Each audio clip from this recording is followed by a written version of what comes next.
በእድሜ የምትበልጥህን ሴት ማፍቀርህ ወይም ማግባትህ እነዚህን 7 ነገሮች እንድትጋፈጥ ያደርጋል። ተመስገን አብይ ይባላለሁ፣ የሳይኮሎጂ ባለሙያ ነኝ። በዚህ ቪዲዮ አንዳንድ የፍቅር ህይወቶች ላይ የእድሜ መበላለጥ አለ። አንዳንድ ቦታ ላይ ወንድ ይበልጣል፣ አብዛኛውን ጊዜ ላይ ወንድ ይበልጣል። አንዳንድ ጊዜ ደግሞ ሴት በእድሜ የምትበልጥበት ወንድ የሚያንስበት አጋጣሚ ይኖራል። አሁን ወንድ በእድሜ ሲያንስ እሷ ደግሞ በእድሜ ስትበልጥህና የፍቅር ህይወቱ ስትገቡ ምን ሊያጋጥምህ እንደሚችል ከወንድ ገጽ ያለውን በዚህ ቪዲዮ እንመለከታለን። በሴት በኩል ያለውን በሌላ ቪዲዮ ስለሰራሁላችሁ እዛ ላይ ትመለከታላችሁ። የመጀመሪያው ሳታውቀውም ቢሆን እንደ ፍቅረኛ ሳይሆን እንደ እናት ማየት ትጀምራለህ። እናት ማለት ምንጠጋባት፣ ቢከፋንም አቅጣጫ ብናጣም ግራ ሲገባንም ምቾት የምንፈልግባት አካል ነች።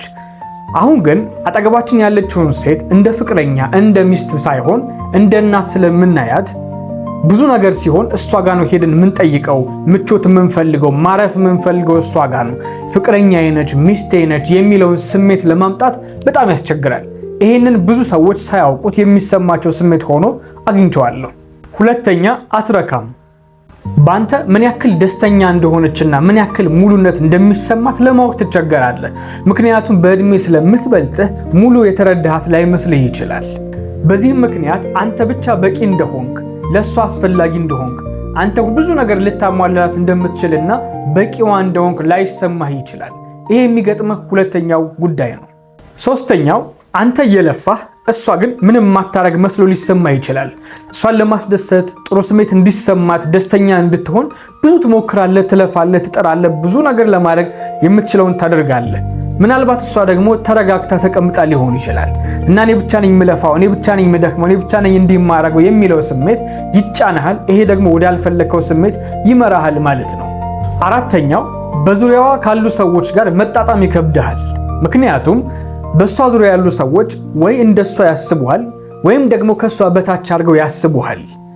አንተነትን አይተው እንደ አንተነት አይደለም አንተን ጀጅ የሚያደርጉ ኮሙኒኬት የሚያደርጉ። ይሄ ደግሞ በጣም ይረብሻል። ሁልጊዜም በእነሱ ዙሪያ ስትሆን የዲስኮምፈርት አይነት ስሜት ይሰማህና መሸሽን መራቅን ያመጣብሃል። ይሄ ደግሞ ለሷ ጥያቄ ፈጥርባትና ከኔ ሰዎች ከኔ ዘመዶች ትርቃለህ፣ አትፈልጋቸውም ማለት ነው፣ እኔንም አትፈልገኝም ማለት ነው የሚል ጥያቄ ደግሞ ያስነሳብሃል። ይሄ ማስተናገድ ደግሞ ሌላ ራስ ምታት ይሆንብሃል። በዚህ ምክንያት በሷ ዙሪያ ካሉ ሰዎች ጋር አብሮ መጫወት፣ ጊዜ ማሳለፍ፣ ወዳጅነት መመስረት በጣም ከባድ ነው የሚሆነው። አምስተኛው፣ ላንተ መታዘዝና መገዛት ይከብዳታል። ምክንያቱም በእድሜ መብለጥ በእውቀትም በሌላም ጉዳይ እንደ መብለጥ ሆኖ ሊወሰድ ይችላል። እሷ ደግሞ በእድሜ ስለምትበልጥ እኔ ታላቁ ነኝ ስለዚህ በልጠዋለሁ፣ እሱ ነው እንጂ ሊል የሚገባው ሊገዛ የሚገባው፣ እኔ ለሱ ልታዘዝ አይገባኝም የሚል ሐሳብ ሊኖራት ይችል ይሆናል። ይህንን ሰብረህ መሄድ ደግሞ እጅግ በጣም ከባድና አስቸጋሪ ነው የሚሆንብህ። ምናልባት በእውቀት ጎበዝ ልትሆን ትችላለህ፣ ስሜትህን ማኔጅ የምታደርግ ሰው ልትሆን ትችላለህ፣ በገንዘብም ልትበልጥ ትችል ይሆናል። ነገር ግን በእድሜ ስለምበልጥ የተሻልኩ ነኝ የሚል ስሜት እሷ ጋር ካለ ላንተ መታዘዝ የሚባል ነገር ላይኖር ይችላል። ይሄ ደግሞ አንተን በጣም ይረብሻል።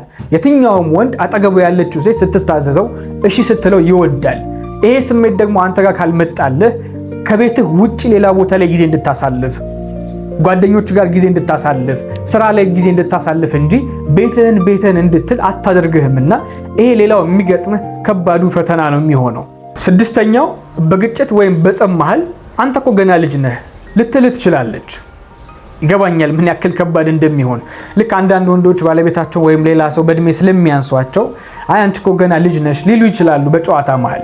እሷም በጨዋታ መሃል እንዲህ አይነት ቃል ብትነግርህ ወንድነት ይነካል ነው የምልህ። በጣም ከባድ ነውና ይህንን ስሜት ማኔጅ ማድረግ ከምታስበው በላይ ይከብዳል። ልጅ ነኝ እንዴ ብለህ ታስባለህ። ወንድ ደግሞ ምንም እድሜ ላይ ቢሆን ያው ወንድ ነው። ወንድነቱን ሁል ጊዜ ማስጠብቆ ነው የሚሄደውና ገና መሆንህን፣ የበታች መሆንህን፣ ትንሽ መሆንህን ሲነገርህ ያማል። ምናልባት አንድ ጊዜ ይሆናል ይሄ ጉዳይ የተፈጠረው፣ አንተ ጋር ግን ረጅም ጊዜ ተጽዕኖ ፈጥሮብህ ብዙ ነገሮችን ድጋሚ እንድታስብ ያደርግሃል። ብዙ ነገሮች ላይ ለውጥ እንድታመጣም ጭምር ያደርግሃል። ይሄ ቤት ውስጥ ያለህን በራስ መተማመን፣ መሪ እንዳትሆን፣ ችግር ሲፈጠር ወዲያው ገብተህ እንዳትፈታ፣ ከልጆች ጋር ነፃ ሆነህ እንዳትቀራረብ፣ ለእሷን ፍቅርህን ነፃ ሆነህ እንዳትገልጽ ያደርግሃል። ሰባተኛውና የመጨረሻው፣ ጥርጣሬና ቅናት ውስጥ ልትገባ ትችላለህ። ይገባኛል በፍቅር ውስጥ ያለ ሰው መጠነኛ የሆነ ጥርጣሬና ቅናት ሊኖረው ይገባል። ትክክል ነው። ነገር ግን አሁን በዚህ ሁኔታ ላይ ሲሆን ግን ጥርጣሬ ይጨምራል። በሷ ዙሪያ ካሉ ሰዎች ጋር ካልተጣጣምክ በተለይ የምታስደስታት መስሎ ካልተሰማና እርካታ ከሌለ ሌላ ሰው ጋር ትሄድ ይሆን ምንድነው የምታረገው የሚለው ስሜት እየመጣ አንተ ላይ ይጫናል። ከፍ ያለ ቦታ ይኖረዋል። ከሆነ ወንድ ጋር አጋጣሚ ካየሃት ምናልባት ያ ወንድ ደና ለብሶ ከሆነ እየሳቀች ከሆነ ረጅም ጊዜ ካሳለፈች ደግሞ ስልክ ካላነሳችልህ በጣም ልትረበሽ ትችላለህ። ከማን ጋር ነሽ? ምን እያረግሽ ነበረ? ምንድነው የምታረግ? እያንዳንዱ እንቅስቃሴዋን ለመቆጣጠር ትሞክራለህ። አስበኸው አይደለም፣ ውስጥ ያለው ስሜት ነው። እና ስልኳን ልታየው ያንዳንዱ ጉዳዩን ልትጠይቃት ትችላለህ። ልትነጫነጭ፣ ልታኮርፋት፣ ልትቆጣ ትችላለህ። ይሄ ደግሞ የፍቅር ህይወትን ወዳልተፈለገ መንገድ ይመራዋል። እሷም ደግሞ እንዴ አገባሁ እንጂ ምን አልፈጠርከኝ ምን ማለት ነው የሚል ደስ የማይል ስሜት ሊፈጥርባት ይችላልና ብሎ ወደ ፍቺ ወዳልተፈለገ ነገር ሊመራ ይችላል። እነዚህ 7 ነገሮች በእድሜ የምትበልጥህን ሴት ስታገባ ወይም ፍቅረኛ ስታደርግ የሚገጥሙ ተግዳሮቶች ናቸው። በእድሜ መለያየት በአጋጣሚ ሊፈጠር የሚችል ጉዳይ ሊሆን ይችላል። ነገር ግን የትኛውም የፍቅር ህይወት የራሱ የሆነ ተግዳሮት አለው። እነዚህ 7 ነገሮች ደግሞ ይጠቅሙሃል ብዬ አስባለሁ። ላይክ፣ ሰብስክራይብ፣ ኮሜንት ማድረጋችሁን እንዳትረሱ። አመሰግናለሁ።